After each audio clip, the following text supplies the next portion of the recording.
Son, we need to have a chat about internet safety. I slowly crumpled down on the floor next to him. His laptop was open and he was playing Minecraft on a public server. His eyes were locked into the action. Comments scrolled down the side of the screen in a chat box.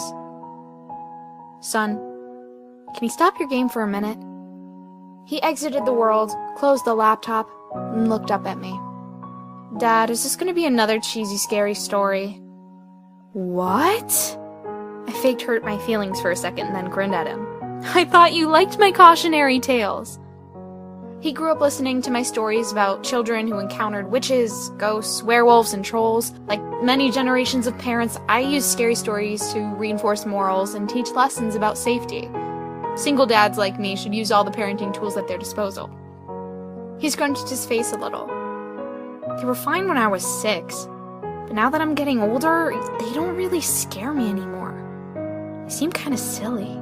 If you're gonna tell me a story about the internet, can you make it, really, really scary? I squinted at him incredulously. He folded his arms. Dad, I'm 10. I can handle it. Okay. I'll try. I began. Once upon a time, there was a boy named Colby. His expression indicated that he wasn't impressed with the terror of the introduction. He sighed deeply and settled in for one of Dad's cheesy stories. I continued. Colby went online and joined several children's websites. After a while, he started talking to the other kids in the game and went on the message boards. He made friends with another 10-year-old boy named Helper23. They liked the same video games and shows, laughed at each other's jokes. They explored new games together.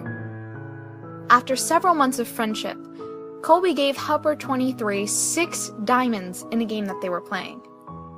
Now this was a very generous gift. Colby's birthday was coming up and Helper23 wanted to send him a cool present in real life. Colby figured it wouldn't hurt to give Helper23 his home address, as long as he promised not to tell it to any other strangers or adults.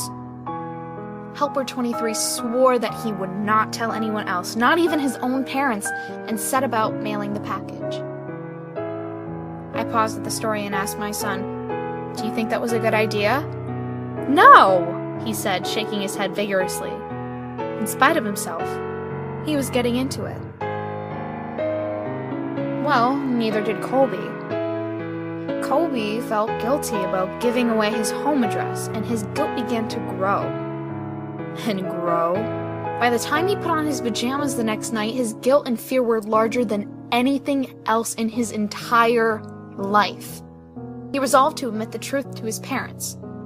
Punishment would be steep, but it was worth it to have a clear conscience. He squirmed in his bed as he waited for his parents to come tuck him in. My son knew that the scary part was coming up. In spite of his tough talk, he leaned forward wide-eyed. I spoke quietly and deliberately. He heard all the noises of the house. The washing machine bounced around in the laundry room. Branches scraped against the brick outside of his room. His baby brother cooed in the nursery. And there were some other noises, but he couldn't quite pinpoint.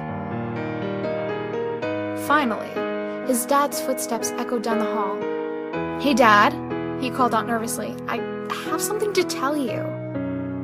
His dad stuck his head in the doorway at a weird angle. In the darkness, his mouth didn't seem to move, and the eyes were all wrong. "Yes, son?" The voice was way off, too. "Are you okay, Dad?" the boy asked. "Uh-huh," sung the father in his strangely affected voice. Colby pulled up his covers defensively. Is Mom around?" "Here I am!" Mom's head popped into the doorway below Dad's. Her voice was in a natural falsetto. "You were going to tell us that you gave our home address to Helper23? You shouldn't have done that. We told you never to give out personal information on the internet." She continued. "He wasn't really a kid. He just pretended to be one. You know what he did? He came to our house, broke in, and murdered both of us, just so he could spend some time with you." A Batman in a wet jacket emerged in the child's doorway, holding the two severed heads. Colby shrieked and gasped as the man dropped the heads on the ground, unsheathed his knife, and moved into the room to work on the boy. My son screamed too. He twisted his hands defensively over his face, but we were just getting started with the story.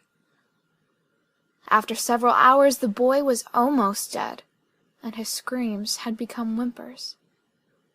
The killer noticed the wailing of a baby in the other room and removed his knife from Colby.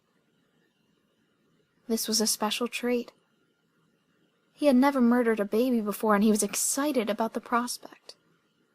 Helper 23 left Colby to die and followed the cries through the house like a homecoming beacon. In the nursery, he walked to the crib, picked the baby up, and held it in his arms. He moved towards the changing table to get a better look. But as he held the baby, the crying died down. The baby looked up and smiled. Helper 23 had never held a baby, but as he gently bounced it in his arms, he was like a pro. He wiped his bloody hands on the blanket so he could stroke the baby's cheek. "Hey there, sweet little guy." The beautiful rage of sadism melted into something warmer and softer. He walked out of the nursery, took the baby home, named him William, and raised him as his very own. As I finished the story, my son was visibly shaken. Between ragged staccato breaths, he whimpered, "But Dad, my name's William." I gave him a classic dad wink and tousled his hair. "Of course it is, son." William ran up the stairs to his bedroom in a fury of sobs. But deep down, I think he liked the story.